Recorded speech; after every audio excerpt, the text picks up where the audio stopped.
Hello, indie gaming fans. Who here hates doing chores and just wants to get to play some video games?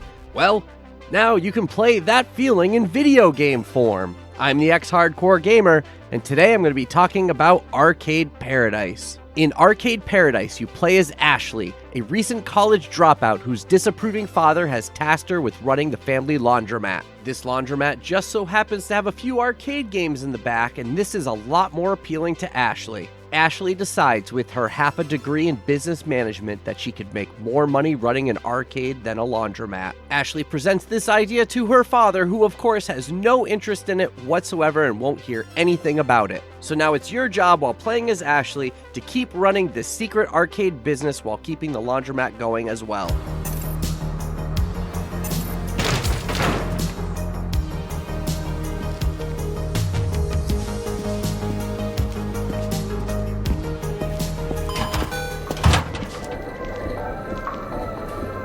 So the reality of the execution of Arcade Paradise is that you're going to be spending a lot of time running the laundromat. Without keeping things clean and operational inside the laundromat, you won't have any money coming in to make any of the needed upgrades for the arcade. So to kick off the gameplay, everything is done through a first-person view, and you'll have your daily chores and other operational matters that need to be attended to. It has your standard controls of walking around with one analog stick, or obviously using WASD on the keyboard, and looking around with a mouse or the right analog stick.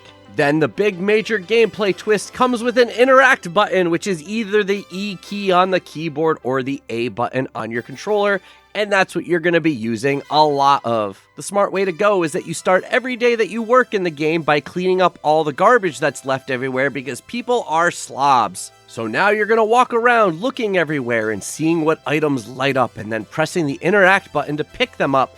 And once your bag is full, you can run to the back and throw it away in the dumpster using a meter. The better you do on the meter, the more money you make. Sorry, there's only so much you can do to make picking up and throwing away garbage sound exciting. Along that same level of excitement is the doing of laundry. Now people will leave baskets that you walk up to, and you press the button to pick them up, and then you hold the button to actually put the laundry into the washing machine. Now, maybe I'm wrong, but it's always been my impression that when you're going to a laundromat, it's to do your own laundry, that there isn't somebody there doing it for you. So now, why am I doing this while playing this game?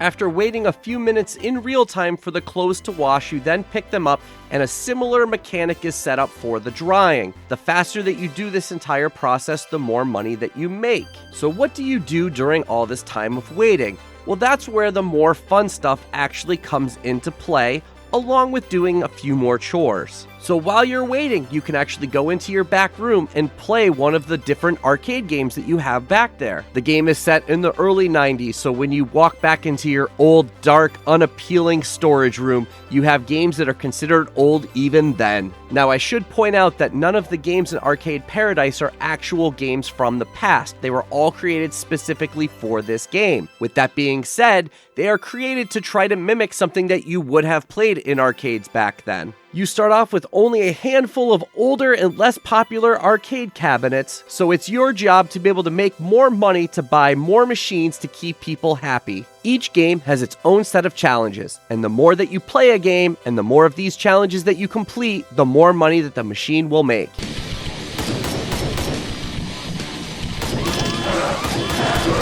Other aspects that will affect a game's popularity is its physical location within your arcade, how much money you're charging per play, and what the difficulty setting is. In-game, your character has a little PDA that can instantly change any of these settings except for the location, which is all controlled through a map. This creates yet another chore for you to do, because now you have to go around and collect all the money from each arcade cabinet. If you wait too long, the machine may fill up and then it won't be able to earn any more money. Money collected from chores, the laundry, and these arcade games need to be deposited into the safe before it can be spent on anything. What do you spend the money on? Well, upgrades, of course. These upgrades come in the form of making your arcade area larger and also buying of the arcade cabinets themselves. On top of that, you can also buy a jukebox which has different songs for you to actually listen to while playing the game. Finally, every day that you're working at the laundromat brings a daily to-do list of various challenges that can be completed just on that day. These challenges have to do with all aspects of playing Arcade Paradise and are not just for doing laundry or just for the arcade. It might be something like having to get a certain amount of S-ranked laundry that day or getting a certain score in a particular game. Sometimes it's as simple as just walking across the street. What's odd about doing these particular challenges is that these chores now do not pay you in US dollars, and instead now you're making money in British pounds sterling. In the world of Arcade Paradise, conversion of money doesn't exist, so you have to buy certain things with one type of money or the other. So while the US dollars are used to buy upgrades for the arcade, the British pound sterling are used to buy more music for the jukebox and upgrades for Ashley the character. These include things like being able to run faster, manipulate time, and maybe even hiring somebody to collect the money for you. Why that person would work for British pound sterling, I have no idea. So this leads me to a second thing that I brought up that didn't make a lot of sense to me, so I should point out that there's a lot in the game that just kind of defies logic. I don't know if the developers were going for artistic license or what, but there are just things that just don't make sense to me. There are people that do laundry on their own, so why do I have to be there for the laundromat to make money? Why, if I'm charging 50 cents a game, can I pick $1.63 out of the coin hopper? Why doesn't the music stop when I've left the building and I've come back and it's the next day? Why does my playing the game more make it more popular for other people to play it? These and many other questions will be brought up while you play Arcade Paradise. Well, you've stuck with me so far, so you're probably wondering by now what it's like to actually play the arcade games. You're also probably wondering why I waited so long to tell you about them. The answer is simple, because the game makes you wait too. It's a huge grind to get to a point where you actually feel like you can just sit and play an arcade game. So many times while I would just want to play an arcade game, I'd get bombarded with messages that I needed to go pick up some laundry or do some other chore. And if I didn't keep up with those chores, I wouldn't be making enough money to buy more arcade games. And you can't wait until after closing where there's no more customers to play the games, because if you stay too late, your character passes out. Thankfully, the arcade games themselves are fun to play and are a definite highlight of Arcade Paradise.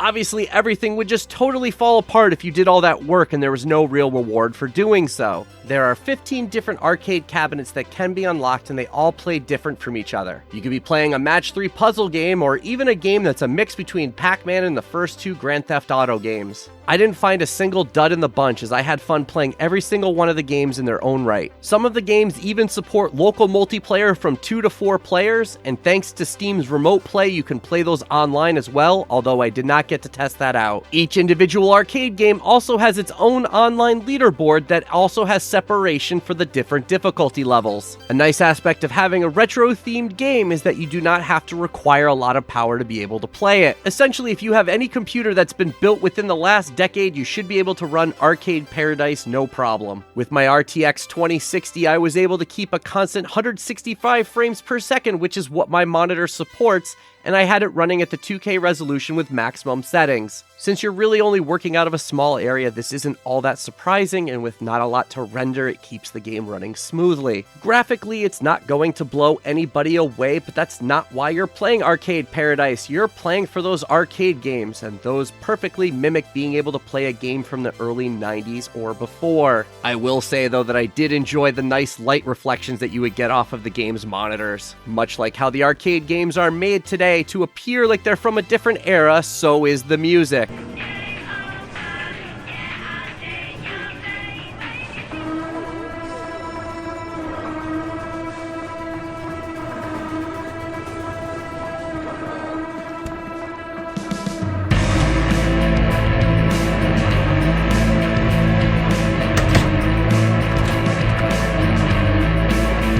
While the game does kick off with an 80s synthwave soundtrack, As you start playing the game itself, it will expand further into the early 90s with some hip-hop and some alternative grunge-type music. While these songs do start off as more along the lines of parody and sound horrible from a small speaker radio in the laundromat, as you unlock the jukebox, the quality improves and the songs sound more earnest. None of the songs are going to be lighting up the charts today, but they fit the mood and vibe of the game perfectly. As in real life, you'll find some songs that you'll listen to more than others, and maybe even some that you'll skip altogether. But there are plenty to pick from and more to unlock, and you have full control over what plays when. With a steep multi-hour curve just to get things going in Arcade Paradise, it's very clear that this is a sim game that happens to allow you to play arcade games to pass the time, instead of an arcade game collection that has some sim elements. I think that Arcade Paradise will definitely have its audience and those people will find and enjoy it, but it makes it difficult to recommend overall to people who might just be looking for some fun arcade-style gameplay.